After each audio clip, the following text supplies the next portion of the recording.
जत्तो निर्माणसां पंक्ति। प्रवचन सारजी ग्रंथ गाथा नंबर 67।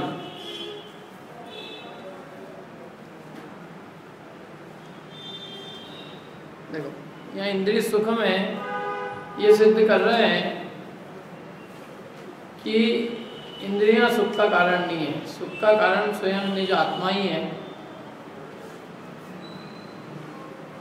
तो जो दो चीजों को ये चीज सुख के कारण मानता है, एक तो इंद्रियों को और दूसरा इंद्रिय विषयों को। माने इंद्रियों को मतलब इंद्रियों के समूह कौन है? शरीर। तो शरीर को सुख का कारण मानता है, तो वो तो यह सिद्ध किया कि शरीर सुख का साधन नहीं है, शरीर सुख दुख नहीं देता, ये जीव स्वयं ही इंद्रियों के वश से सुख दुख रूप परिणमता है। तो शरीर सुख का साधन नहीं, ये सिद्ध किया। अब ये सिद्ध कर रहे हैं कि विषय भी सुख के साधन नहीं।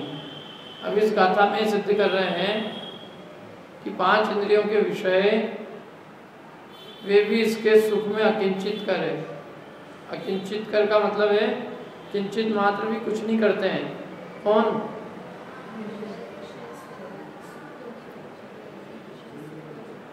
ये विषय जो है ये आत्मा को किंचित मात्र भी सुख नहीं करते हैं, अकिंचित करे। अकिंचित माने किंचित मात्र भी जो कुछ भी नहीं करे वो अकिंचित कर कहलाता है। तो जैसे शरीर अकिंचित करे आत्मा के लिए सुख में, ऐसे विषय भी सुख में अकिंचित करे, ये सिद्ध करते हैं। देखो इसकी उत्थानिका। अब आत्मा स्वयं ही सुख परिणाम की शक्ति वाला होने से विषयों की अकिंचित करता बतलाते हैं।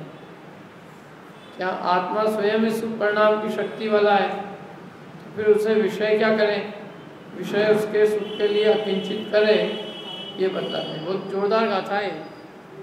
माने आत्मा जब स्वयं ही सुख स्वभावी है तो विषय उसके लिए अकिंचित करे, विषय क्या करेंगे?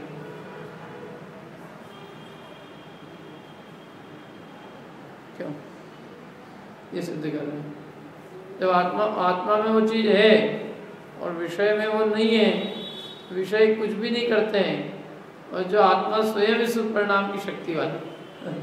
समझ में? देखो कितनी उल्टी बात चल रही कि जो सुख को कुछ भी नहीं करते हैं वो हमें सुख के साधन दिखते हैं, और जो आत्मा स्वयं ही सुख परिणाम सुख शक्ति वाला है सुख रूप भी नहीं दिखता है। यह सिद्ध करते हैं। इसलिए क्या है इसकी उत्थानिका? आत्मा स्वयं ही सुख परिणाम की शक्ति वाला होने से विषयों की अकिंचित करता बतलाते हैं। विषय कुछ भी नहीं करते हैं सुख में, ये बतलाते हैं। कुछ भी नहीं, अकिंचित कर का मतलब क्या होता? किंचित मात्र भी जो कुछ नहीं करे वो किंचित करे।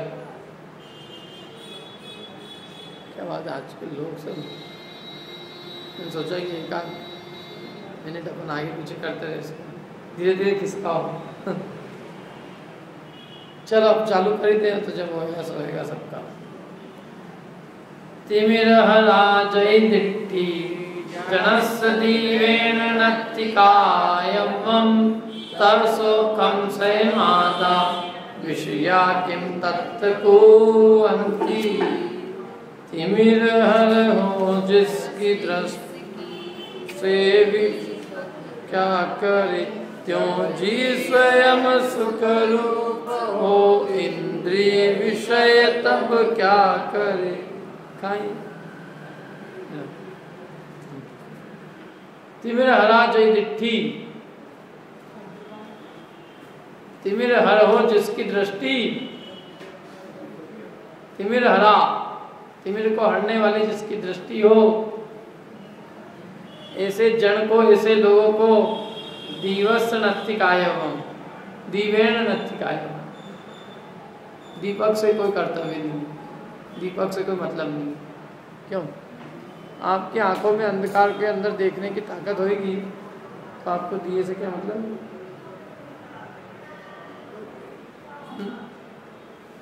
दीपक से कोई कार्य सकता है? दीपेन किम कर्तव्यम, देखो संस्कृत में कितना अच्छा लिखा है, दीपेन नास्ति कर्तव्यम। हमें दीपेन का कोई कर्तव्य नहीं है वहाँ। कहाँ पे? तिमिर हरा जय दिट्ठी जय जय जनस तिमिर हरा दिट्ठी। क्या जय माने जिस व्यक्ति की दृष्टि तिमिर को हरने वाली होती है, माने जिसकी आंखें तिमिर का नाश करने वाली, माने अंधकार में भी देखने वाली होती है। ठीक नहीं होती किसी की आंखें? आपकी है? उल्लू की है। उल्लू की आंखें तिमिर को हरने वाली होती है, अंधकार का नाश करने वाली होती है। क्यों? क्योंकि उसको अंधकार में भी दिखता है। अंधकार में भी दिखता नहीं है, अंधकार में ही दिखता है। उसको अंधकार के परमाणु देखने में साधक होते हैं। तो है जुगनू को भी ऐसे होता है, अंधकार में दिखता है जुगनू। खैर अपने तो जो भी है, मतलब जिसकी दृष्टि क्या है, अंधकार का नाश करने वाली है। दीवेण दीप से नथी कायवम, कोई कर्तव्य नहीं लेता। दीपक से उसको कोई मतलब नहीं। दिए से क्या लेना है? उल्लू को रात को दिया दिखाओ, कोई काम का है कि और नुकसान का है? क्या ये जो अधिकांश मांसाहारी है ना, इनको रात को अच्छे से दिखता है। उल्लू को, बिल्ली को रात को चूहा दिखता, अंधेरे में पकड़ लेती। कुत्ते, शेर, चीता, मांसाहारी, चील, बाघ है ये, चमगादड़, और ये चील के अलावा एक बाज पक्षी खतरनाक। अब इनको अंधेरे से कोई मतलब नहीं, ये अंधेरे में निकलते शिकार कर। समझ रहे ना? मांसाहारियों का आहार रात को होता है? इनको दिन से ज़्यादा रात को अच्छा तो दिखता है, रात को अच्छा सूझता है। अंधेरा इनकी आंखों के लिए अनुकूल है। इनकी आंखों में ऐसी शक्ति होती है कि अंधकार के परमाणु जो होते हैं ना, वो उनको देखने में साधक होते हैं, बाधक नहीं होते, साधक होते हैं। अंधकार के परमाणुओं में अच्छा दिखता है। अपने लिए अंधकार के परमाणु बाधक है, अपने लिए प्रकाश के परमाणु चाहिए, और उनको अंधकार के परमाणु में अच्छा दिखता है, सूझता बढ़िया, एकदम क्लियर दिखता है, अंधकार में एकदम दिखता है।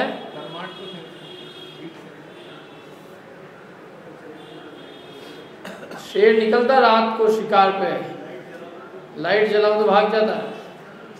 लाइट जब तक जलती रहे तब तक नहीं आता है। मैंने आपको बताया था कितनी बारी पहले, नहीं बताया?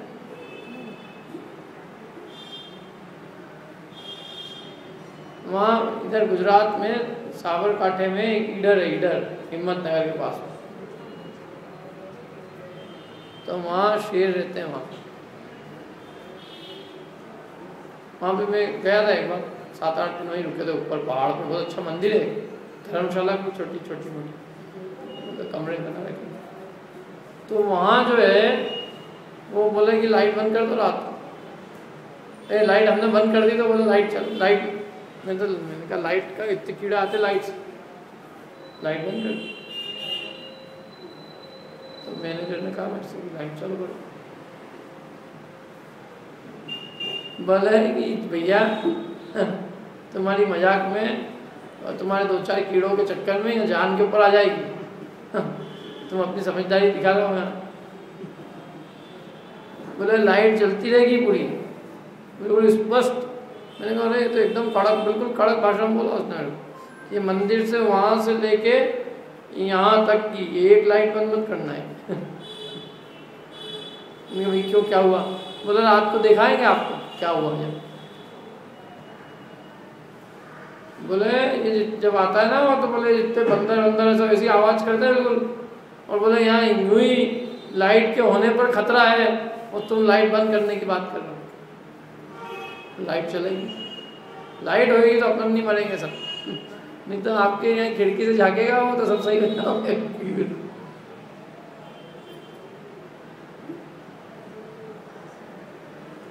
क्या है, तो खतरनाक काम है एकदम।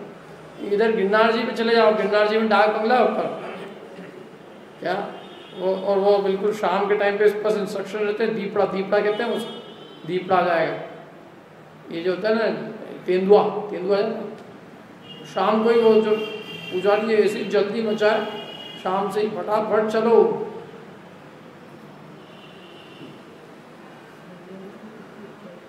क्या, और रात को बिल्कुल स्पष्ट इंस्ट्रक्शन डाक बंगले वाले सकती है, लाइट एक बंद नहीं हुई नहीं है।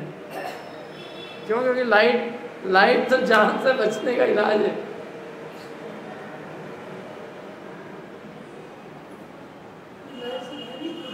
हैं?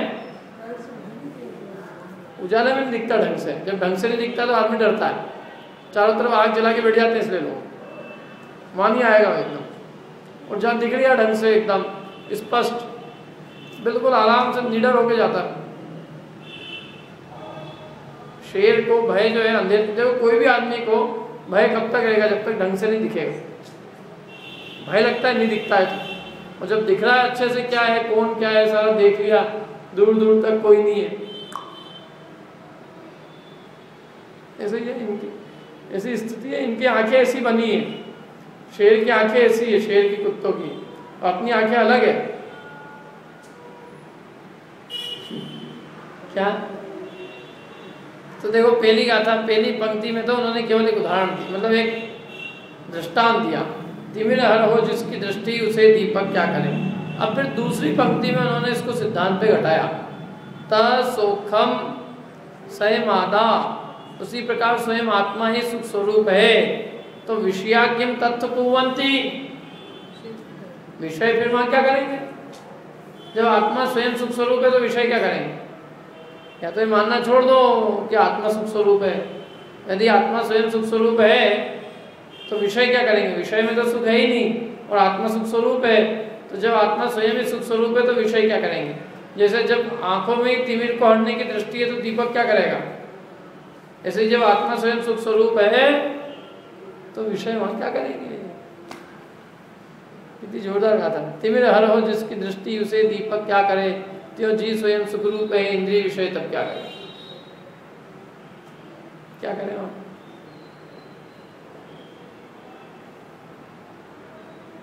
खुद में नहीं हो तो दूसरे से भीख मांगे सुख की। अब आत्मा स्वयं सुख स्वरूप है तो वो इंद्रिय विषय सुख की भीख क्यों मांगे? और जिसमें है ही नहीं उससे भीख मांगे। गरीब से कह दे दे दे दे, तेरे पास भी जो कुछ तो मिला है ना, तो थोड़ा तू भी धर्म ध्यान, तू भी दान धर्म कर थोड़ा। क्या दान धर्म करेगा?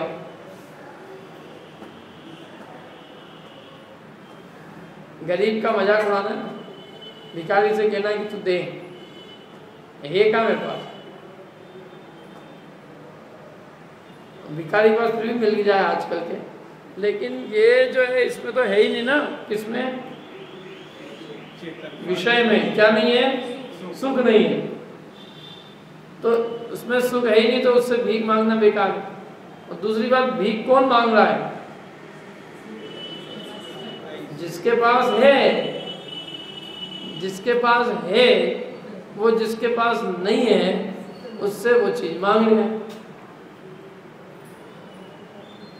है कि नहीं? गजब।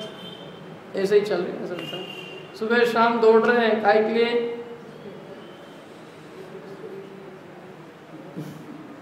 इंद्रिय विषयों के लिए। क्या मिलेगा उससे? सुख। तो है उसमें सुख? कि नोट में सुख है कि नहीं है?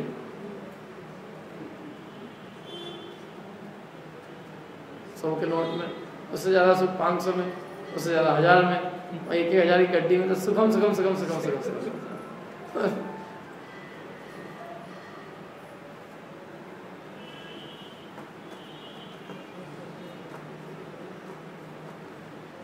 तो कह रहे हैं कि उसमें है क्या? जड़ है, अचेतन, कागज के टुकड़े, उनसे जो आती है जो चीज़ें वो भी सुख को नहीं देती, वो भी सुख के साधन नहीं, क्योंकि सुखरूप स्वयं आत्मा ही परिणमता है। देखो गाथा पढ़ता हूँ, यदि प्राणी की दृष्टि तिमिर नाशक हो तो दीपक से कोई प्रयोजन नहीं है कोई मतलब? अर्थात दीपक कुछ नहीं कर सकता। उसी प्रकार जहाँ आत्मा स्वयं सुखरूप परिणमन करता है वहाँ विषय क्या कर सकते हैं? उनकी जरूरत क्या है? जब हम स्वयं ही सुखी है तो हमें क्या जरूरत है? क्यों ये आते हैं दुकानदार बेचने माल, साहब ये ले लो, क्योंकि जरूरत क्या हमको? हम उसके बिना ही मजे में क्या, ये ले लो वो ले लो, ये किसको जरूरत है? इंश्योरेंस ले लो, तेरा नहीं हो तो मैं तेरा लेकर आता हूँ, बता गारंटी तेरे मरने के बाद में तेरी पत्नी को 10 गुना दूंगा, अरे तू मेरे को 1 लाख दे और तेरे को अगले भाव में तू यहाँ पे मेरे को 1 रुपया दे, तेरे को अगले भाव में 100 रुपये मिले।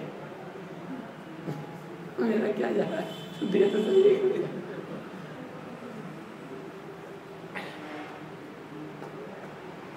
भाई साहब तुम जो चीज़ देने आ रहे हो, जो चीज़ हमें उसकी आवश्यकता ही नहीं ना, क्या मैंने जिस चीज़ की ज़रूरत ही नहीं, जैसे भाई साफ कपड़े वाले को कि भाई तू गंदे कपड़े की दवाई, मतलब वो जिसको बीमारी नहीं है उसको बीमारी की दवाई दो, शुद्ध स्वच्छ वस्त्र पहना हुआ हो उसको कहो कि ये टिकिया ले, साबुन की टिकिया लो साफ कपड़े सड़ने की, भाई कपड़े वस्त्र नहीं साफ नहीं दिखे। अभी आज तो आवश्यकता नहीं ना, मैंने जिसको जो चीज़ आवश्यक ही नहीं है तो जो तिमिर मतलब जब इस जीव स्वयं इस सुखरूप है, सुखरूप परिणमन कर रहा है, तो वो कह रहे हैं कि ये फिर इन विषयों की क्यों तुम जबरदस्ती इनको बीच में ले आए। कुछ लोगों की क्या आदत होती है कि उनका निर्णय पक्का नहीं रहता है। क्या निर्णय पक्का नहीं रहता? मतलब उनको लगता है कि सुखरूप परिणमने के लिए आत्मा भी जरूरी है और इंद्रिय विषय भी जरूरी है, तो अपने एक काम करो, जब मिल रहे हैं तो इकट्ठे कर लो। क्या जैसे घर के अंदर है ना कि भाई ये कोई सामान बेचना है, क्या होता है कभी जरूरत पड़ जाए, ये भी इकट्ठा कर लो, अभी इकट्ठा कर लो, अभी इकट्ठा कर लो, घर अटाला घर बना लो। एक फर्म डिसीजन कि हमें इस चीज़ की कोई आवश्यकता है ही नहीं, हम बिना इसके ही आनंद में हैं और हमें इससे कोई प्रयोजन नहीं है। ऐसे ही आत्मा जब स्वयं इस सुखरूप परिणमन कर रहा है तो उसका डिसीजन फर्म होना चाहिए कि जब मैं बिना इंद्रिय विषयों के भी सुखरूप हूँ तो मुझे इन इंद्रिय विषयों की कोई आवश्यकता नहीं। फर्म अभी दुखरूप परिणमन कर रहे हैं बैठे बैठे, दिन भर में कितने देर विषय भोगते, थोड़ी देर, बाकी तो बिना विषयों के रहते तो क्या सुखरूप दुखरूप परिणमन करते, तो उस काल में भी सुखरूप ही परिणमन करता है जीव, फिर भी न जाने क्यों ये विषयों की गुलामी करता है खुद ही जाके। जब तेरे को बिना उसके सुखरूप परिणमन हो रहा है तो तू क्यों इनके तरफ जबरदस्ती मुंह भाव के और इनकी तरफ ललचाई नज़रों से देखता है? तेरा निर्णय पक्का नहीं है कि इसके बिना भी सुख मेरा स्वभाव है और मैं स्वयं भी सुखरूप परिणमन करता हूँ, पक्का निर्णय नहीं ना। क्या आदमी खुद बढ़िया आनंद में है तो तेरे को बीमारी की जरूरत, मतलब बीमारी देने की जरूरत क्या है? और फिर उसकी दवाई लेके सुख माने। जब पहले ही बढ़िया निरोग अवस्था में है, किसी को किसी इंद्रिय विषय की बीमारी नहीं है, गुलामी नहीं है, सहज सुखरूप परिणमन करता है, तो फिर उसे उन विषयों की क्या आवश्यकता है? बताओ।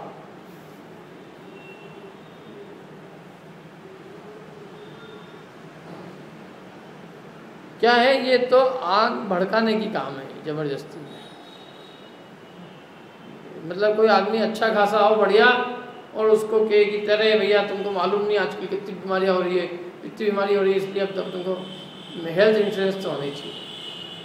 25-50 बातें बोल के उसको डराए और डरा के उसका श्रद्धांजलि नहीं हो बराबर, तो क्या हाँ कभी भी अपने को बीमारी हो सकती है, इसलिए अभी से अपन इसका इलाज करो। ऐसे जीव को कोई प्रकार की बीमारी नहीं है वास्तव में, इसका स्वभाव ऐसे ही, इसे किसी पर वस्तु की आवश्यकता नहीं है, तो इसको विषयी जीव डराते हैं। तुम्हारा इस विषय के बिना काम किस चलेगा, इसके बिना काम किस चलेगा, इसके बिना काम किस, इसके बिना। अच्छा बात तो सही है, इसके बिना काम करते हैं, आ गया लपेटे में।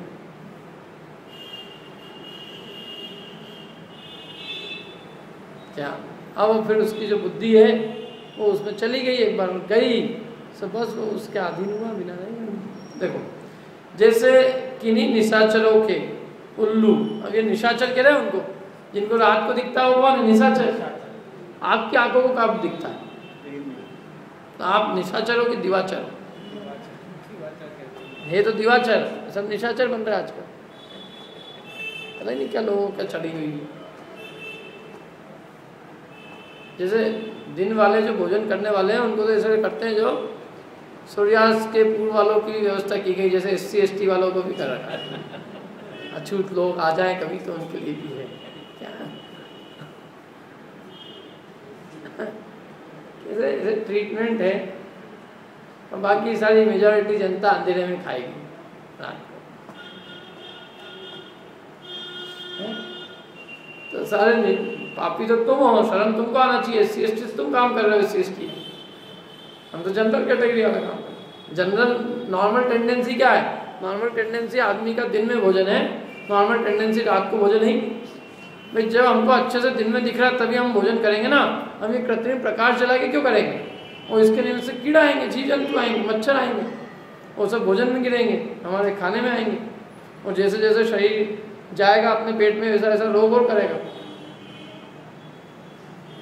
इन लोगों को पता नहीं आखिर क्या अक्ल होगी। अरे भरे दिन में तहखाने में जाके डीप लाइट करके खाएंगे, क्या अक्ल है लोगों की? कुत्ते बिल्ली हो क्या, कुत्ते बिल्ली करते हैं ऐसे काम, अंधेरे में खाएं? कहाँ के संस्कार है ये सब? अभी तक नहीं छूटे, इतने बड़े हो गए। चलो पहले थे कुत्ते बिल्ली, कोई मना नहीं कर रहा हूँ मैं, उसके हो सकता है पहले होंगे, लेकिन अब तो आते छोड़ दो ना, अब आदमी बन गए, इतने दिन हो गए।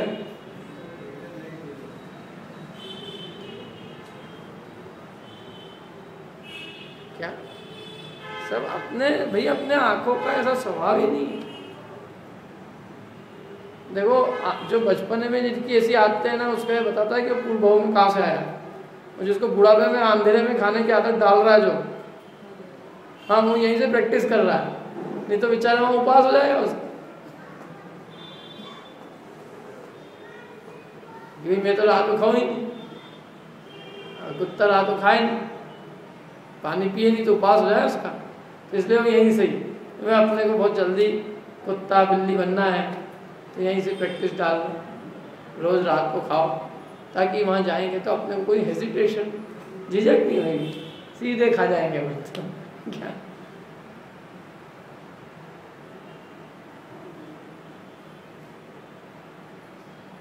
मनुष्य का स्वाभाविक है ये दिन में भोजन करना, ये स्वाभाविक है, नेचुरल है, प्राकृतिक। रात को तो यूँ ही अप्राकृतिक, कुछ भी खाना पीना कैसा लगता है रात को, कुछ ऐसा अपने को स्वयं को ही ऐसा लगे कि अरे कुछ गलत काम कर रहा है। रात को थाली रखी हो सामने, मतलब एकदम दिखते ही ऐसा लगे कि ये क्या है, ये तो एकदम रात का भोजन अंधेरे के अंदर लाइट में भी जला के जो भोजन है तो वो ऐसा अटपटा नहीं लगता कुछ भी, खाने वालों को नहीं लगता, लेकिन वो विचार करे तो उसमें लगेगा अटपटा, क्योंकि वो स्वाभाविक नहीं है। रात्रि को लाइट जला के करा, लाइट जलाई अंधेरा है, लाइट बुझ गई तो अंधेरा ही अंधेरा, और जब सब काम बंद हो जाते हैं सब, मतलब तब उस समय खाना।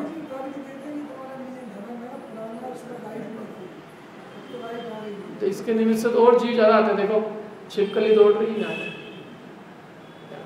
तो क्या, अभी छिपकली भी रात को ही निकलती है कीड़ों के लिए, अब आदमी भी उसी समय खाए तो छिपकली का दोस्त हो गया, फ्रेंड छिपकली, तू जब आए तब तेरे साथ हम खाएं। कई बार तो गिर पड़ती, बड़े बड़े घटनाएं हो जाती रात के भोजन वालों को, कढ़ाई में गिरती है, इधर उधर गिरती है। तो दिन में बनाना भी है, रात में बनाना भी पाप रूप है, वहाँ पाप रूप। और एक चीज़ और, एक बहुत खतरनाक बहुत पनप गई है आजकल, कि लोगों ने रात को जैसे अन्न तो नहीं खाते हैं, और गजक है, दूध की रबड़ी है, मावा है, कलाकंद है, क्या पेड़े हैं, तो बहुत खोटी प्रवृत्ति चली है। और इतनी चल गई है कि अब लोगों को उसमें कुछ पता ही नहीं लगता, लोगों को कुछ गलत भी हो रहा है। अपने तो रात का त्याग है, अच्छा रबड़ी चल रही थी कल, त्याग क्या कर, और उसमें और ज़्यादा, मतलब उसमें ज़्यादा तो क्या, लेकिन उसमें भी हिंसा होती है, और बल्कि उसमें तो और जिह्वा इंद्री की अच्छी प्रतता है, बढ़िया नहीं है, और रात को रबड़ी बनेगी, जो भी रबड़ी, कलाकंद और पेड़े और क्या क्या, दूध वूध, भाई साहब अग्नि जलेगी, हिंसा तो हो रही है उसमें भी। रात को बहुत होना जिसकी तकलीफ पड़ती हो रात को, कहीं गले की या यूँ शरीर शारीरिक, तो वो ज़्यादा से ज़्यादा एक पानी रख सकता है बस, बहुत ज़्यादा, वो भी एक्चुअल में तो मना किया शास्त्र में तो। बाकी और कुछ तो वो सब विलासिता की चीज़ें, क्योंकि उसके बिना चल सकता है क्या? शाम को तो मुंह बंद यूँ ही हो जाना चाहिए, सामान्य जो सदाचार पालते हैं उनके ही मुंह बंद हो जाता है। शाम 6 बजे जो खाना है पीना कर लो, नहीं रात को दूध पीना है, फिर चाय पीना है, नाश्ता है, तो प्रवृत्ति ठीक नहीं है। अब नहीं सुधरेगी तो कब सुधरेगी? बुढ़ापे में? अभी नहीं सुधरी तो बुढ़ापे में क्या सुधरेगी? जो सुधारना है अभी सुधारना पड़ेगा। और पियो ना, दिन में 3-3 गिलास दूध पियो, कौन मना कर रहा है? 4 गिलास पियो, चाय पी लो दिन में जितनी बार पीना, जो करना है दिन में, रात को बंद, मुंह बंद।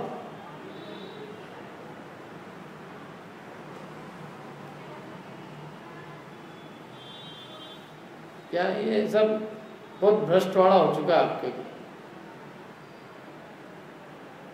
क्या है, अपन कभी कभी कहीं कोई चीज का अपन सोचते ही नहीं और वो चलती रहती, फिर उसको देखने में आती तो मना कर, क्या होकर आए। अपन सोच ही नहीं सकते कि ऐसी भी चीज हो रही होगी, हो रही है। अब भाई ये सब भी, ये तो क्या है, जो बच्चे होते हैं, छोटे बच्चे, बेचारा जिससे इतना त्याग हो तो उसको उसी भूमिका का त्याग कराया जाता है कि चल बेटा रात को अन्न ही छोड़ दे, अभी छोटा बच्चा है, रात को भूख लगेगी कब से, तेरे को केला खिला देंगे, क्या कुछ खिला देंगे तेरे को, रात में तो मर चल जाएगा और फिर अन्न खाने लग जाएगा। तो उस बच्चे के लिए ये त्याग कराया कि चलो कम से कम अन्न के त्याग से उसकी आदत बने। अभी इतने बड़े हो गए और उन्होंने वही बच्चे की चीज़ पकड़ रखी हुई थी, अन्न छोड़ रखा, रात को अन्न नहीं खाते, बाकी अपन सब खाते मारना सब। बल्कि वो तो और मैं तो बोले, मेरा तो जिस दिन रात का भोजन छूट, शाम को भोजन छूट जाता है उस दिन तो और डबल मज़ा आता है, क्योंकि वो रबड़ी, कलाकंद और वो फलाहार के नाम पे साबूदाने की खिचड़ी और नमकीन, ये वो सब मज़ा आ जाता है क्या, दूध चाय ये सब। अच्छी अच्छी मीटिंगों में गया हूँ मैं, जो सब धर्मात्मा सबके सब, और अपन अकेले बैठे, अब उनको क्या कहो, अच्छा वो सब ऐसा समझेगी अपन अछूत हो जा सकता, क्या करना है ये लोग, सब पी रहे आराम से, दूध आया, आइसक्रीम आई, कुल्फी आई, सब ठंडा पानी सब चल रहा है, और वो बातें कर रहे हैं कि अपने को क्या करना है, सब लोगों को धार्मिक कैसे बनाना है।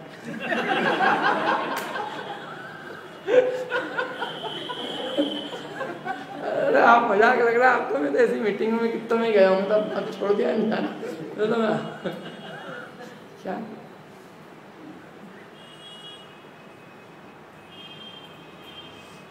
सब ठेकेदार रहते थे धर्म के,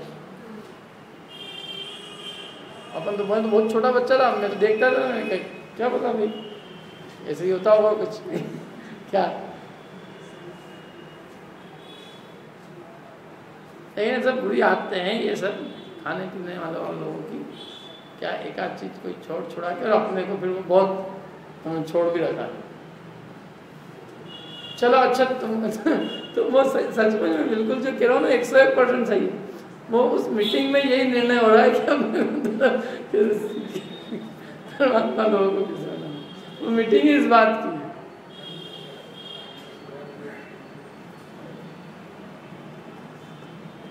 और क्या है, अपन जैसे आदमी क्या करें, ऐसे लोगों की मैं तो कहता हूँ बहुत बढ़िया है कि संगति छूट जाए, नहीं संगति छूटे तो जो एक आदमी है ना वो भी भ्रष्ट हो जाए उनके साथ, क्योंकि उनके हिसाब से कुछ इसमें गलत है, तो बढ़िया है। बल्कि मीटिंग है तो वो तो नाश्ते पानी के बिना तो हो ही नहीं सकती है, और उसमें सब होएगा, फिर दूध चाय पानी सब होएगा। तो ये गलत है एक्चुअल में। दूसरी बात ये है कि जब अपन इतना राग का निषेध पढ़ रहे हैं, रोज अपन यही पढ़ रहे हैं कि राग दुख रूप है, वीतरागता सुख रूप है, आत्मा ज्ञानानंद स्वरूप है, राग भाव आकुलता दुख रूप है, राग भिन्न है, ज्ञान भिन्न है, तो ये क्या है, ये फिर चीज़ माने ये तीव्र राग ये जो है ये चीज़ तो दूरी हो जानी चाहिए ना। जब अपन राग, पुण्य राग और शुभ राग और भगवान की पूजा का राग और वहाँ तक पहुँच गए और क्षयोक्षम ज्ञान और एक समय की ज्ञान की पर्याय, और अरे तुम कहाँ जा तो कहाँ रहे हो और यहाँ क्या कर रहे हो? ऊंची दुकान फीके पकवान, मैंने कहाँ तक पहुँच गए? तो तुम सब इतनी अपेक्षा तो की जाएगी कि जो तीव्र अशुभ राग है जिसके बिना तुम्हारा जीवन चल सकता है उसको कम से कम छोड़ दो। क्योंकि ये जब अपन सिद्धांत पढ़ रहे हैं कि राग दुखरूप है, शुभ राग भी दुखरूप है, तो कम से कम तीव्र अशुभ राग तो अपने को महा दुखरूप लगना चाहिए। और यदि वो दुखरूप लगता है तो उसको दुखरूप जान के छोड़ दो। कोई मर नहीं जाएगा उससे आदमी। अरे अंदर का पुरुषार्थ जागृत कर क्या हो जाएगा एक दिन तेरा? क्या कितने महीने में रोज दूध पी रहा है क्या? और पी रहा है तो छोड़ और क्या कह सकते हैं? कितने दिन ऐसा हो जाता है बताओ? तो जिस दिन अपने को शाम को कुछ खाने को नहीं मिले, मैंने अपन शाम को भूखे रह जाए, ऐसा कितने दिन होता महीने में? तो 2 दिन के पीछे पूरे अपने पूरा अंतरंग में राग बैठा रहता है ना। 28 दिन के अंदर भक्षण 2 दिन कर रहे हैं और जो अंदर में रागादि भाव है वो 28 दिन तक चल रहा है। और उसका पाप बंध भी ये वृत्ति नहीं है ना, क्योंकि उससे अवृत्ति का दोष चल रहा है। तो इसलिए अपने को बिल्कुल नियम लेके अपनी दृढ़ परिणति बनाए। कम से कम जो है हम ये भी जितनी भी चीज़ें हैं, जल को छोड़कर बाकी सब चीज़ों का तो त्याग कर ही दें, क्योंकि उसकी कोई आवश्यकता नहीं, उसके बिना आदमी अच्छे से चल सकता है। और एक बात और है कि शरीर भी नहीं मांगता है। शरीर तो शाम के बाद बंद हो जाता है। शरीर की जितनी आते हैं वो काम भी नहीं करती, सब स्लो काम करती रात को। शरीर ये कहता है कि खाना खाने के या सोने के 4 घंटे पहले सब बंद हो जाना चाहिए। पूछ लेना मेडिकल साइंस वालों से कि खाना खाने के कम से कम 4 घंटे पहले आपका भोजन पानी निवृत्त हो जाना चाहिए। पानी भी नहीं, रात को पानी पीने का मना करते हो, रात को नींद अच्छे से नहीं आएगी। पानी पी के तो नहीं सो सकते भाई, उसके पहले ही जो भी करना सब कर लिया साफ, बिल्कुल निवृत्ति एकदम आराम से, मुंह बंद। अब क्या लोग देर तक सोएंगे यदि तो सब भूख लगेगी, जल्दी सोएंगे तो भूख भी लगेगी, प्यास भी लगेगी। तो ये सब बात है। और फिर टाइम से टाइम देखो, रात का जो सूर्यास्त है वो है, रात का टाइम नहीं है कि अभी गर्मी में तो 7 दिन 6:30 पे सूर्यास्त हो रहा है, तो ठंड में भी फिर वो 6:30 बजे चलता रहता है। अरे जितनी वजह मेरे कहने का है कि टाइम से नहीं चलता इसका काम। इसका जो हिसाब है वो कैसे चलता है? सूर्यास्त से। बस जब सूर्य का अस्त हो जाता है, जब हमारे हाथ की लकीरें स्पष्ट नहीं दिखती है, जब प्रकाश नहीं रहता है, तो वो समय भोजन और पानी के अनुकूल नहीं। भोजन पान के अनुकूल समय। कुत्ते की कहानी सुनी? हाँ, वो अंधेरा था तो उसने पानी नहीं पिया। उन्होंने कहा रात हो गई, बावड़ी के अंदर गया नीचे वो।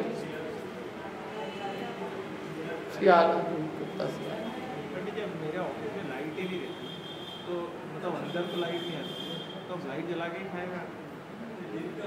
तो वो इसका मना ही किया शास्त्र में। तो सब शास्त्र में कहा है कि कम से कम वहाँ पे सूर्य का प्रकाश होना चाहिए। लेकिन फिर भी रात्रि भोजन जैसा दोष रूप तो नहीं है इतना, क्योंकि इतनी जीवोत्पत्ति नहीं हुई दिन में। परंतु फिर भी जो है ना, किचन और भोजन करने के स्थान पे सूर्य का प्रकाश अच्छा आना चाहिए। जीवोत्पत्ति नहीं होती उससे। अभी गर्मी में तो खैर वैसे भी नहीं हो रही होगी, लेकिन फिर भी अदरवाइज पानी के मौसम में, गीले मन में, जहाँ सूर्य प्रकाश नहीं आता है वहाँ जीवोत्पत्ति होना चालू हो जाती है। ये वास्तु कुछ नहीं है। सबसे पहला वास्तु का नियम, किचन में सूर्य का प्रकाश अच्छा है, जहाँ खाते हो वहाँ सूर्य का प्रकाश अच्छा है, बस जीवोत्पत्ति नहीं होगी। जीवोत्पत्ति नहीं होगी तो बीमार नहीं पड़ोगे, बीमार नहीं पड़ोगे तो सब ठीक रहेगा। दिमाग ठीक रहेगा तो सब ठीक रहेगा। यदि बीमार पड़ोगे, दिमाग खराब होएगा तो सब खराब हो जाएगा। नहीं मत खाओ। सूरज नहीं निकला तो एकदम अंधेरा थोड़ी नहीं जाता कि हाथ की लकीरें दिखती। यदि ऐसा घटाटूप अंधेरा हो जाए कि हाथ की लकीरें भी नहीं दिखे, तो वो काल पे निषेध किया है, तो शास्त्र में निषेध ही किया है कि वो समय रात्रि को वो रात्रि भोजन तुल लिए। लेकिन ऐसा कब आता है? ऐसा 1 दिन नहीं आता होगा साल भर, जब ऐसी घनघोर चारों तरफ अंधेरा मच जाए। कब आ रहा? बाकी तो दिन में करो आराम से, कोई मुश्किल नहीं। लेकिन उसमें भी सब समय को बराबर ध्यान रखते हुए, सूर्यास्त के जितनी पहले हो जाए अपना भोजन फिनिश उतना अच्छा। उसके लिए आखिरी समय तक का इंतजार करने की आवश्यकता नहीं। तो कई लोगों की आदत होती है इन टाइम तक, लास्ट टाइम तक, एकदम आखिरी सेकंड तक, लास्ट मिनट तक वो भोजन करते रहते हैं। वो ठीक नहीं है, क्योंकि उसके बाद फिर पत्नी खाएगी। पत्नी तो बाद में ही खाती ना, अपनी पहले ही खा लेती है। जिस आपकी नहीं है लेकिन सबकी एक जैसी क्या कईयों की ऐसी भी है जो बेचारी बाद में बच्चा कुचा खाती है, अभी भी है ऐसी क्या। तो जिनकी ऐसी है, तो जिनकी भी जो भी है, लेकिन अब वो मतलब उसके बाद चलो फिर पत्नी के अलावा जो बच्चा कुचा होगा तो वो काम वाली भी तो खाएंगी, और साफ सफाई भी तो होगी कि नहीं होगी, बर्तन साफ होंगे कि नहीं होंगे, रसोई भी साफ होगी, पानी से जो भी होगा आराम साराम होगा कि नहीं होगा। तो यदि आपने भोजन जल्दी कर लिया तो आराम साराम भी जल्दी हो जाएगा, और इन टाइम तक करते रहे तो आराम साराम लेट होगा।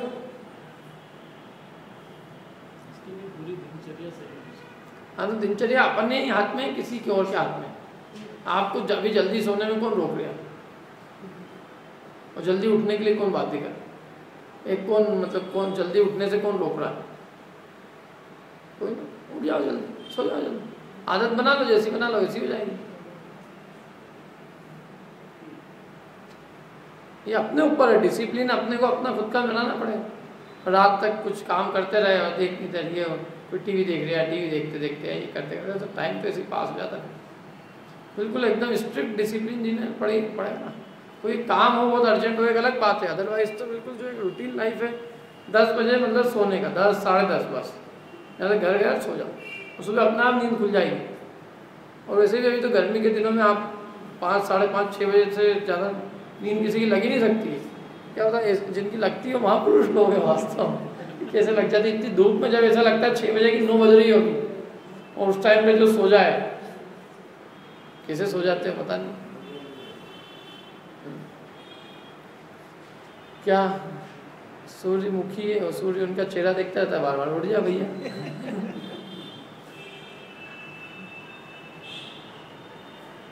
तो ये कह रहे हैं जैसे किसी निशाचरों के, उल्लू के, बिल्ली के, भूत इत्यादि के नेत्र जो है स्वयं ही अंधकार को नष्ट करने की शक्ति वाले होते हैं, स्वयं ही अपने आप ही, उनकी आंखों में ही ऐसी ताकत है अंधकार को नष्ट करने की।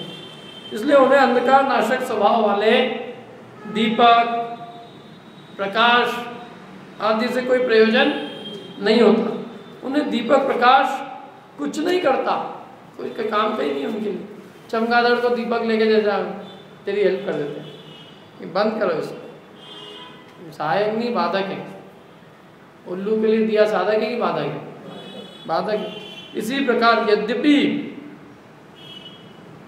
इसी प्रकार बात तो ऐसी है कि आत्मा स्वयं ही सुखरूप है, इंद्रिय विषय उसके लिए क्या करे। तो इसी प्रकार यद्यपि अज्ञानी विषय सुख के साधन ऐसी बुद्धि के द्वारा व्यर्थ ही विषयों का आश्रय करते हैं। अब वो करते हैं तो करो, अब अज्ञानी को क्या कहते हैं? अज्ञानी जो है ऐसा मानकर कि विषय सुख के साधन है, ऐसा मानकर वो किसका आश्रय करते हैं? विषयों का।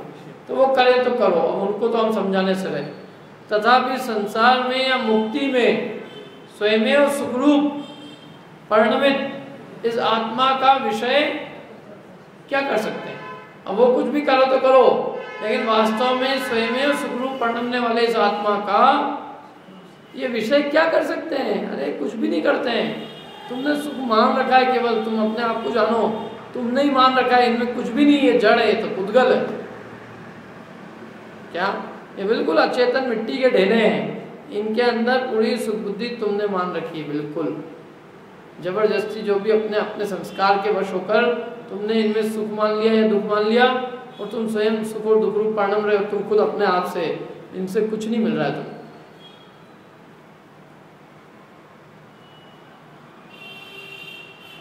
और संसार में या मोक्ष में आत्मा अपने आप ही सुख रूप परिणमित होता है।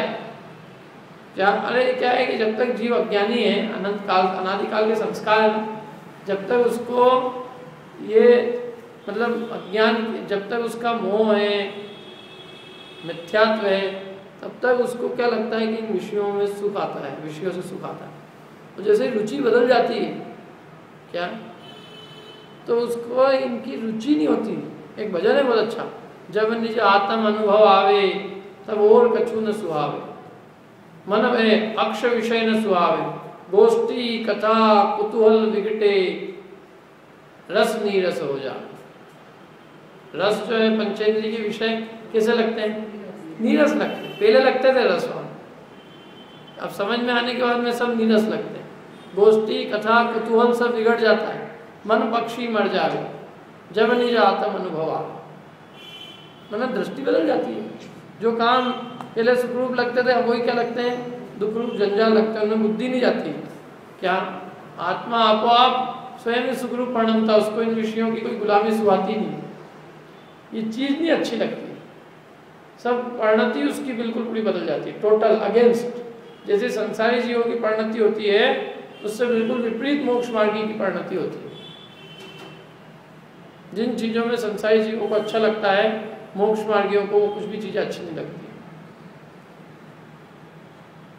संसार में या मोक्ष में आत्मा अपने आप ही सुखरूप परिणमित होता है। उसके उसमें विषय अकिंचित कर है, कुछ भी नहीं करते हैं, अर्थात कुछ नहीं कर सकते।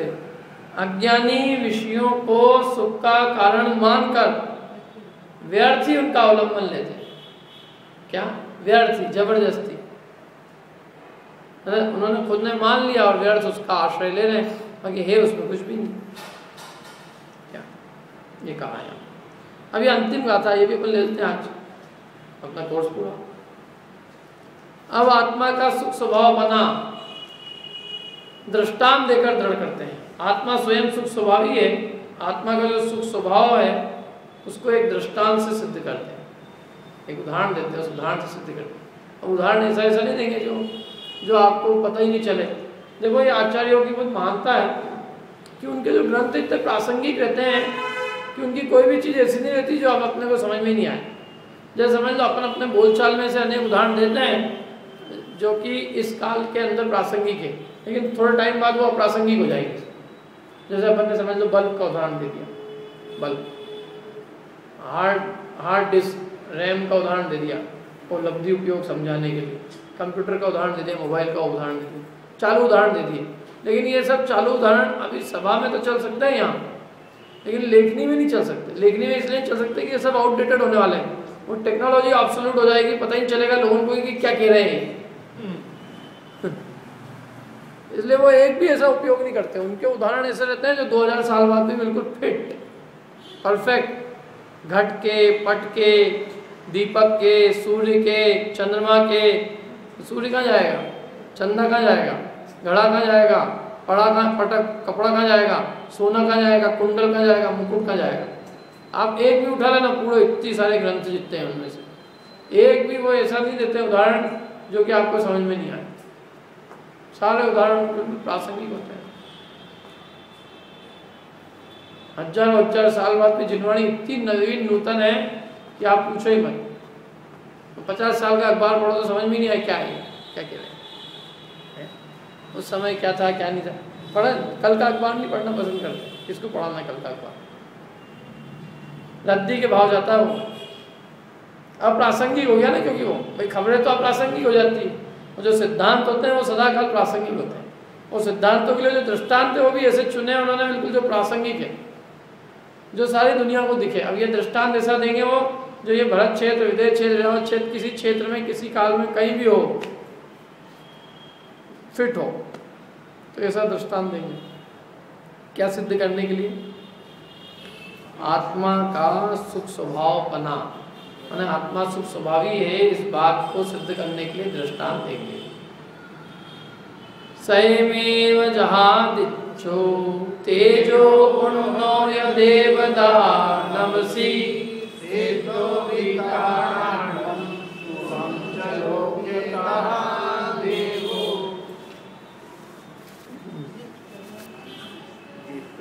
जिस तरह आकाश में रवि उष्ण तेज रुदेव है, बस उस तरह सिद्ध गण सब ज्ञान सुकरुदेव है। स्वयमेव माने स्वयं ही, जहाँ माने जिस प्रकार, आदित्यो माने आदित्य माने सूर्य। अब स्वयमेव जिस प्रकार सूर्य कैसा है? तेजो, तेज स्वरूप है, उन्नो उष्ण स्वरूप है, और नवसी देवता, और नव में देवता की तरह माना जाता है ना, लोग उसको देवता मानते हैं। मानते कि मानते कितने लोग सूर्य को देवता मानते हैं, इधर भगवान का कलश करते हैं और बाहर जाते हैं गच्ची पे, मंदिर का कलश उनके लिए दे रहे हैं, पानी अपन ने छाना और दे रहे हैं कलश सूर्य के लिए। क्या ऐसे लोग हैं? हर मंदिर में मिल जाएंगे आप,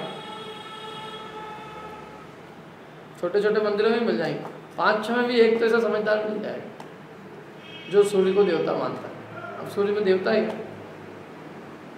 सूर्य देवता है क्या? सूर्य तो बेचारा एक तो विमान है और उसमें रहने वाला है, एक देवगति का देव। लेकिन सूर्य को देवता लोग क्यों मानने लग गए? इसका मतलब कारण, सूर्य में जिनबिंब होता है, वो चक्रवर्ती को एक दिन दिखता है, तो वो चक्रवर्ती उस एक दिन उस जिनबिंब को देखकर उसका दर्शन करता है। अब लोग ये तो समझ नहीं पाते हैं कि ये किसको देख पा रहा है, क्योंकि लोगों को उसकी आंखों की ताकत का ही अंदाजा नहीं है, और ये भी नहीं मालूम है कि सूर्य में कृत्रिम जिनबिंब है। मतलब उसको नमस्कार करता हुआ देखकर खुद भी सूर्य को नमस्कार करना चालू कर देते हैं, और सूर्य नमस्कार करते कितने ही, और वो योगा वोगा के नाम है सूर्य नमस्कार है। उल्टा पटक लगानी तो यूं ही लगा लो ना, सूर्य का नमस्कार करने की क्या जरूरत है उसके लिए? नमस्कार काय के लिए नमस्कार करे? तो एक पौद्गलिक पदार्थ है, उसमें रहने वाला असंयमी है, उसमें क्या चीज़ है ऐसी जिसमें नमस्कार करें? और हमको कोई मंदिर तो नहीं दिख रहा है, लोग तो ये समझेंगे कि सूर्य चूंकि प्रकाश देता है, फसलों को पकाता है, इसलिए वो उसको नमस्कार करो। मैंने जो लौकिक प्रयोजन की वजह से नमस्कार करना चालू हो जाएगा, और अपन तो ये लौकिक प्रयोजन से किसी को नमस्कार नहीं करते। भाई अन्य मतावलंबी करते हैं, तो अग्नि जो है खाना पकाती है इसलिए उसको भी नमस्कार करो, पेड़ फल देता है इसलिए उसको भी नमस्कार करो, गोबर भी बहुत फायदेमंद है उसको नमस्कार करो, सबको नमस्कार कर लेते हैं। उनका क्या है? वो तो ही नहीं है। गाय दूध देती है, वो भी नमस्कार करो, नदी से जल मिलता है उसको नमस्कार करो, सूर्य गर्मी देता है उसको नमस्कार करो। तो अपन नहीं, नमस्कार तो केवल वीतरागी भगवान को होगा। ये क्या मतलब है? तो अचेतन जड़ पदार्थ है, इनको नमस्कार करने से क्या, इनमें कोई ज्ञान नहीं है, सुख नहीं है, वीतरागता नहीं है, ये नमस्कार के योग्य नहीं होते। नमस्कार के योग्य वीतरागी चेतन परमात्मा होते हैं, वीतरागी सर्वज्ञ परमात्मा। लेकिन ऐसे बहुत लोग हैं फिर, तो उनके लिए कहा है कि नवसी देवता, माने वो जिस प्रकार सूर्य जो है नव में किसके रूप में माना जाता है? देवता के रूप में। तो 3 बातें कही, स्वयमेव माने स्वयं ही, जिस प्रकार सूर्य क्या क्या है? तेज है, उष्ण स्वरूप है, और नव में देवता। उसको देवता किसने बनाया है? लोग खुद ही मानने लगे, स्वयं ही। सिद्धो भी तहा नाणम, उसी प्रकार सिद्ध भी, तहा माने उसी प्रकार, सिद्धो भी माने सिद्ध भी, कैसे? नाणम ज्ञान स्वरूप है, सुहम सुख स्वरूप है, लोके तहा देवो, और लोक में देव है। ये कितने बढ़िया एक के बिल्कुल ऐसी सिमेट्री जमी है। जिस प्रकार सूर्य स्वयं ही तेज रूप है, उसी प्रकार सिद्ध भगवान स्वयं ही ज्ञान स्वरूप है। तेज में क्या दिखता है? तेज में चीजें प्रकाशित होती ही नहीं होती है। सूर्य के तेज में सब चीजें दिखती है, ऐसे ज्ञान के प्रकाश में सब चीजें दिखती है। और उष्णता अंदर में गर्म है ना, अंतरंग में, ऐसे सिद्ध भगवान स्वयं में कैसे है? सुख स्वरूप है, और वो नभ में देवता है, और ये लोक में देवता है, स्वयं ही है। माने सिद्ध भगवान स्वयं ही है। यहाँ ये सिद्ध कर रहे हैं कि वो विषय क्या करे? वो तो सिद्ध भगवान खुद ही स्वयं ही ज्ञान स्वरूप है, स्वयं ही सुख स्वरूप है, और स्वयं ही देव स्वरूप है, इसलिए उन्हें इन विषय से कोई प्रयोजन नहीं। माने आत्मा स्वयं सुख स्वभाव ही है। इस बात को सिद्ध करने के लिए सिद्ध भगवान को लिया कि देखो सिद्ध भगवान स्वयं ही ज्ञान रूप एक नहीं, स्वयं ही सुख स्वरूप एक नहीं है, स्वयं ही देवता एक नहीं है। क्या है वहाँ विषय? बिना विषय के भी वो ज्ञान और सुख स्वरूप एक नहीं है, तो तुम्हारा आत्मा भी बिना विषयों के ज्ञान और सुख स्वरूप ही है। ऐसे ही तुम्हारा भी आत्मा ऐसा ही है। जैसे आकाश में सूर्य अपने आप ही तेज, उष्ण और देव है, उसी प्रकार लोक में सिद्ध भगवान भी स्वयं ही ज्ञान, सुख और देव है। जैसे आकाश में अन्य कारण की अपेक्षा रखे बिना ही सूर्य, स्वयमेव शब्द दिया ना, स्वयं ही। सूर्य खुद ही गर्म है, कि सूर्य को गर्मी देने के लिए मैं 5-10 हीटर लगाते हैं वहाँ पर हैं। लोग कहते हैं पृथ्वी घूमती है, तो मैं सोचता हूँ पृथ्वी को घुमाने वाला कोई तो चीज नहीं, क्योंकि जनरेटर लगा रखे क्या रखेगा पृथ्वी घूमी। फिर वो अपने से पूछता अच्छा तुम क्या कह रहे हो, तो कोई ना कोई तो घूम रहा है ना, तुम्हारे हिसाब से कौन घूम रहा है? सूर्य घूम रहा है। तो फिर सूर्य को घुमाने के लिए कौन जनरेटर? ये है ना, सूर्य को घुमाने के लिए वो अभिभावक जाति के होते हैं ना, क्या नाम है उनका, देव का नाम क्या है? अभिजाति नाम के देव है, अभियोगी जाति के देव। तो वो अभियोगी जाति के देव उन विमानों को ढोते हैं, 6-6 घंटे की इनकी ड्यूटी लगती है, हम क्या मना करें। उन अभियोगी जाति के देव होते हैं, 4 पाली होती है उनकी, हर 6-6 घंटे उनकी ड्राइविंग का काम है। कोई बेल का रूप धारण करके, कोई हाथी का, कोई सिंह का, कोई घोड़े का, ऐसा रूप धारण करके वो जो है इन विमानों को ढोते हैं, विक्रिया से ढोते हैं उनको। कोई बहुत कठिन परिश्रम नहीं लगता, जैसे आप समझो नहीं तो कि हमारे बंगे बेचारे माता के, उनको कोई जोड़ नहीं आता है, लेकिन उनके ऊपर भी काम तो है उनका है। और दूसरा इतना व्यवस्थित काम करते हैं वो, ऐसा नहीं कि वो हड़ताल में चले जाए, अगले दिन यहाँ सूर्य नहीं आए यहाँ पे, बीच में अटक के बोले वहाँ, और एक दिन इधर रात ही नहीं हो रही यहाँ, और यहाँ आए ही नहीं। इतना अनादि अनंत काल में एक दिन का भी, एक समय का गेप नहीं होता, इतनी प्रकृति की व्यवस्था इतनी अच्छी चलती है। नहीं, वो स्वयं में शीतल है, सूर्य अपने आप में मूल में शीतल होता है, उसकी प्रभाव उष्ण होती है। सूर्य गर्म नहीं है, सूर्य शीतल है। बहुत डिसिप्लिन है वहाँ, यहाँ आके सब ऐसे ही रहते हैं।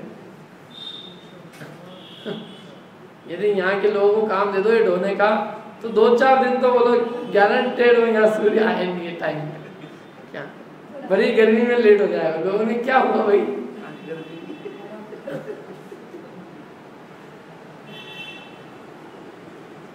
बराबर अखंड उनकी गति में कोई व्यवधान हुए बिना बराबर व्यवस्थित रूप से ढोते हैं।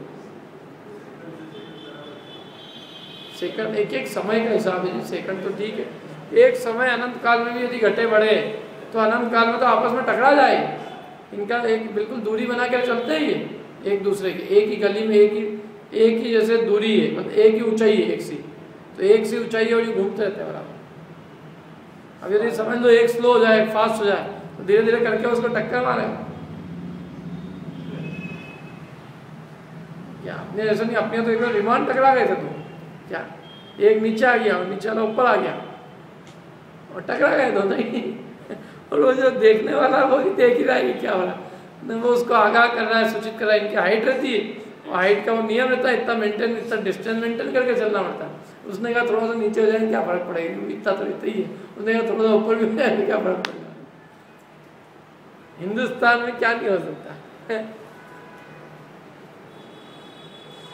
स्ट्रिक्ट होता उसका लाइसेंस जब्त कर लेते बाहर तक। यदि उसने 5 मीटर भी नीचे उड़ाया ना, हिसाब मैंने जरा सा तो खत्म। नीचे उड़ाया कैसे तुमको इतनी ऊपर दी थी ना, डिस्टेंस मेंटेन करो उसको, और तू नीचे वाला ऊपर क्यों गया भैया।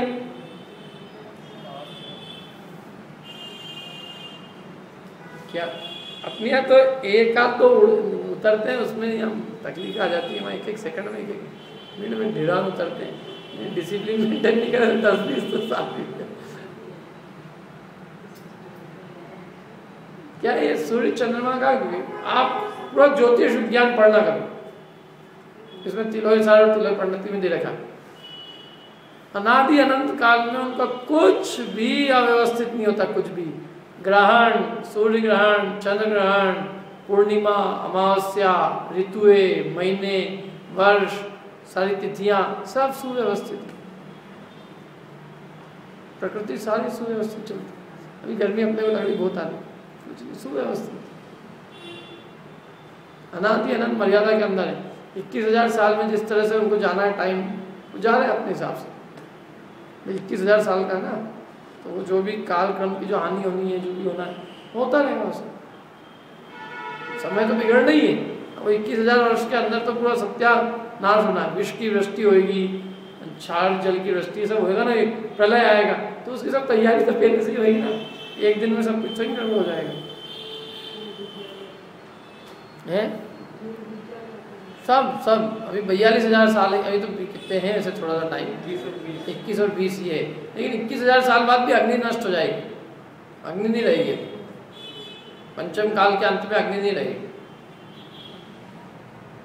लोग ऐसे बुरे होंगे सब, अविनीत, अभी के पंचम की बताए, अविनीत, क्रूर, दुष्ट, अभिप्राय, कैसे कैसे पढ़ो तो ऐसा लगता है कि क्या है, इसमें है ना पद्म पुराण है, इसमें सब में लिखा है सब। खैर, तो अपनी बात तो 3 बातें कही अपन ने, कौन कौन सी देखो, जैसे आकाश में अन्य कारणों की अपेक्षा रखे बिना ही, माने सूर्य को घुमाने के लिए कोई दूसरे की जरूरत नहीं है, सूर्य स्वयं ही गमन करता है, व्यवस्थित रीति से गमन करता है, अन्य कारण की अपेक्षा रखे बिना ही, क्योंकि इस पे वजन क्यों दे रहे बार बार, अन्य कारण की अपेक्षा रखे बिना ही, क्योंकि उनको ऐसा का ऐसी आत्मा सिद्ध करना है भाई। जैसे बिना अन्य कारण के सूर्य तेज, उष्ण और देवता है, ऐसे ही सिद्ध भगवान भी बिना अन्य कारण की अपेक्षा के, और हमारा आत्मा भी बिना अन्य कारण की अपेक्षा के, अन्य पदार्थों की अपेक्षा के स्वयं ही ज्ञान स्वरूप है, सुख स्वरूप है और देवता है। जैसे देखो पढ़ते हैं, जैसे आकाश में अन्य कारण की अपेक्षा रखे बिना ही सूर्य स्वयं ही अत्यधिक प्रभा समूह से चमकते हुए स्वरूप के द्वारा विकसित प्रकाश युक्त होने से, विकास युक्त प्रकाश, विकसित माने विकास रूप प्रकाश युक्त होने से कैसा है, तेज, तेज रूप है ना, सब दिखता है उसके प्रकाश में, सारे पदार्थ प्रकाशित होते हैं। और कभी उष्णता रूप परिणमित लोहे के गोले की भांति सदा उष्णता परिणाम को प्राप्त होने से उष्ण है, जैसे लोहे का गोले उष्ण है ना, ऐसा सदा उष्ण परिणाम होता है उसका परिणमन सदा, मतलब हमारे लिए कैसा है, उष्ण परिणमन होने से कैसा है, वो उष्ण है। और देवगति नामकरण के धारावाही उदय के वशवर्ती स्वभाव से देव है, वहाँ स्वभाव से नियम से कोई ना कोई देव रहेगा ही रहेगा ना, उसको रहने वाला, उनको चलाने वाले देव रहेंगे, तो हमेशा निरंतर धावा माने देवगति नामकरण का उदय, उसमें रहने वाले देवों को धारावाही रूप से रहेगा, एक देव चले जाएगा तो उसकी जगह दूसरा आ जाएगा, कोई ना कोई देव बना रहेगा उसमें। इसी प्रकार लोक में अन्य कारण की अपेक्षा रखे बिना ही भगवान आत्मा, अब देखो ये कुंदकुंदाचार्य देव ने तो सिद्ध शब्द का उपयोग किया है ना, सिद्धो विजहा नाणम, सिद्धो वितहा नाणम, सुहम च लोहे तहा देवो। और कुंदकुंदाचार्य देव ने तो ये किया, अमृत चंद्राचार्य देव परम आध्यात्मिक, इसलिए उनको अध्यात्म रस का शिरोमणि कहा जाता है। उन्होंने सिद्ध भगवान शब्द नहीं लिया, देखो आप टीका में देखो पहले, उन्होंने क्या लिया, भगवान आत्मा। कई लोग कहते हैं कि भगवान आत्मा जो है नई उपज है, नई उपज इसमें है, मूल में शब्द है वैसे भगवान आत्मा, देख लो बोले संस्कृत में लिखा है भगवान आत्मा ना, भगवान आत्मा अपि, भगवान आत्मा भी, ये अपने आत्मा पे घटाया उन्होंने, भाई सिद्ध भगवान तो है ज्ञान सुख और देव, आत्मा भी अपना कैसा है, और अपने आत्मा को क्या कह रहे हैं वो, भगवान आत्मा। भक्त का मतलब क्या होता है, हाँ भक्त माने ज्ञान, भगवान आत्मा का मतलब होता है ज्ञानवान आत्मा। तो उसी प्रकार भगवान आत्मा, इसी प्रकार लोक में अन्य कारण की अपेक्षा लिखे बिना ही भगवान आत्मा माने अपना आत्मा स्वयं ही स्व और पर को प्रकाशित करने में समर्थ, निर्वितत माने सच्ची अनंत शक्ति युक्त सहज संवेदन के साथ तादात्म्य होने से ज्ञान, अपने स्वयं के अनंत शक्ति युक्त सहज संवेदन है ज्ञान का, माने ज्ञान शक्ति के साथ तादात्म्य होने से खुद क्या है, ज्ञान है। समझ में आ रहा है कि नहीं? देखो ये वितत माने होता है झूठी और निर्वितत माने सच्ची, तो ये सच्ची अनंत शक्ति युक्त सहज अपने ज्ञान के वेदन के साथ तादात्म्य स्वरूप है, तो ज्ञान हुआ ना, माने ज्ञान से तादात्म्य रूप है आत्मा, सदा अनंत काल सहज रहा है, कोई बनाया नहीं किसी ने, सहज ही ज्ञान शक्ति से तादात्म्य रूप होने से क्या है, ज्ञान। और सहज संवेदन है, मैंने आत्मा को अपना संवेदन करने के लिए क्या करना है, ज्ञान का संवेदन करने के लिए क्या करना है, सहज है, हर पर्याय में ज्ञान का संवेदन सहज ही, सहज माने बिना कोई कारण के। देखो ज्ञान करने के लिए आत्मा को क्या करना है, कुछ भी नहीं करना है, ज्ञान उसका सहज स्वभाव है, संवेदन माने सहज वेदन करना, अनुभव करना, तो ज्ञान का वेदन सहज है, और सहज संवेदन के साथ तादात्म्य होने से आत्मा कैसा है? ज्ञान। और ये सहज संवेदन कैसा है? अनंत शक्ति युक्त है। उसके लिए विशेषण है कि ये सहज संवेदन यानी ज्ञान का संवेदन, इसकी शक्ति कोई कम नहीं है, इस ज्ञान की अनंत शक्ति युक्त है। जब विकसित होता है तो लोकालोक को जान लेता है ये ज्ञान, और सच्ची है वो शक्ति, सच्ची स्वपर को प्रकाशित करने में समर्थ, सच्ची अनंत शक्ति युक्त सहज संवेदन के साथ तादात्म्य होने से ज्ञान है। और देखो सुख कैसे, आत्म तृप्ति से उत्पन्न होने वाली जो परिनिवृत्ति है, परिनिवृत्ति माने उत्कृष्ट निवृत्ति, परम निवृत्ति, पराकाष्ठा, आत्म तृप्ति की पराकाष्ठा एक परिनिवृत्ति। परि माने होता है उत्कृष्ट, सर्वोत्कृष्ट निवृत्ति है। तो भगवान सबसे उत्कृष्ट रूप से निवृत्त हुए हैं, क्योंकि आत्म तृप्ति इतनी हो गई है कि अब वो सबसे निवृत्त हो गए। आत्म तृप्ति से उत्पन्न होने वाली जो परिनिवृत्ति है, उससे प्रवर्तमान अनाकुलता में सुस्थितता के कारण क्या है? शोक है। काय में स्थित है? वे अनाकुल में सुस्थित है। और काय से तृप्त है? आत्मा की तृप्ति से तृप्त है। आत्म तृप्ति से उत्पन्न होने वाली जो परिनिवृत्ति, माना आत्मा में इतनी तृप्ति हो गई कि अन्य बाकी सबसे क्या हो गई? निवृत्ति हो गई। जैसे अपने को एक चीज में इतना मजा आ गया कि अपने आप सब चीज छूट गई, जैसे आत्मा में तृप्ति से परम निवृत्ति हो गई, सब पदार्थों से, विश्व के समस्त परद्रव्यों से निवृत्ति, और उससे प्रवर्तमान अनाकुलता है, और उस अनाकुलता में सुस्थिरता के कारण शोक है। और तीसरा, जिन्हें आत्म तत्व की उपलब्धि निकट है, ऐसे बुद्ध जनों के मन रूपी शिला स्तंभ में जिनकी अतिशय द्युति स्तुति उत्कीर्ण है। देव किसको कहते हैं? कि वो देव दूसरों के मन में स्थित है। भगवान की मूर्ति पत्थर में स्थित नहीं करी हमने, भगवान की प्रतिमा या भगवान का स्वरूप भव्य जीवों के मन रूपी मंदिर में स्थित है। समझ में ही नहीं बात है, इसलिए वो देव है। क्या ये देखो टाइम तो हो गया, अभी इसको अपने को पूरा करना है, इसलिए आकुलता मत करना है। 2 मिनट मेरे को ख्याल में ऐसे क्या कहा? जिन्हें आत्म तत्व की उपलब्धि निकट है, ऐसे बुद्ध जनों के, मैंने उनको पहले कहा किनके? वो भगवान किसके मन में स्थित है?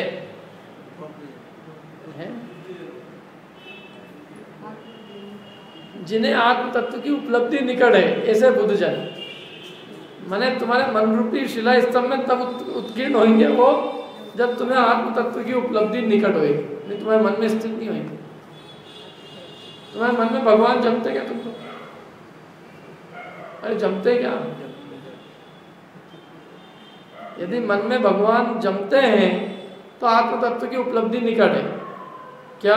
क्योंकि उन्होंने कहा जिन्हें आत्म तत्व की उपलब्धि निकट है, निकट है माने बहुत निकट काल में जिन्हें आत्म तत्व की उपलब्धि होने वाली। ऐसे कौन? बुद्ध। बुद्ध माने बुद्धिमान ज्ञानी जन। ऐसे ज्ञानी जनों के कहाँ है उनकी प्रतिमा उत्कीर्ण? मन रूपी शिला स्तंभ में, जिनकी अतिशय द्युति और स्तुति उत्कीर्ण है। माने अतिशय द्युति स्तुति माने उनकी अतिशय दिव्यता, भव्यता और महिमा उत्कीर्ण है। ऐसा दिव्य आत्म स्वरूपवान होने से वे क्या है? देव है।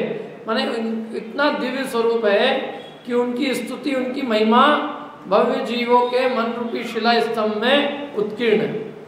इसलिए इस आत्मा को सुख साधना भास, क्या? इसलिए इस आत्मा को सुख साधना भास, जो सुख के साधन नहीं है परंतु सुख के साधन होने का आभास मात्र जिनमें होता है, ऐसे विषयों से बस हो। बस बहुत हो गया। बस क्या भाई, जब आत्मा स्वयं ही सुख स्वरूप है, आत्मा स्वयं ही ज्ञान स्वरूप है, आत्मा स्वयं ही देव रूप है, तो फिर इसको इन सुखाभास विषयों से बस बहुत हो गया। क्या? ऐसे विषयों से बस। अब हम ज्यादा नहीं कहेंगे, विषय पूरा हो गया, बस खत्म। लास्ट में उन्होंने कह दिया अलम अलम प्रपंचेन, देखो दिया ना, पर्याप्तम। अब इन विषयों से पर्याप्त, बहुत हो गया, बहुत समझा दिया तुमको, और इन विषयों से अब बस पड़े। मैंने अब अनंत काल पे हमने इन विषयों की गुलामी की, लेकिन आज हमें समझ में आ गया कि हमारा सुख, हमारा ज्ञान, हमारी देवता तो हमारे में ही है, इसलिए इन सुखाभास जो जिनमें सुख का आभास होता है ऐसे इन विषयों से बस। भावार्थ, सिद्ध भगवान किसी बाह्य कारण की अपेक्षा के बिना अपने आप ही स्वपर प्रकाशक ज्ञान रूप है, अनंत आत्मिक आनंद रूप है और अचिंत दिव्यता रूप है।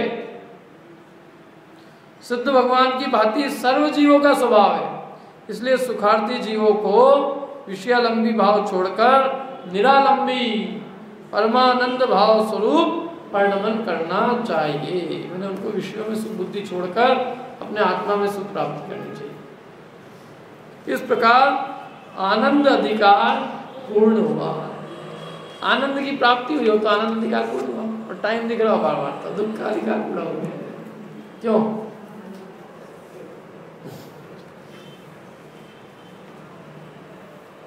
बाकी ये अपना हो गया है पूरा है।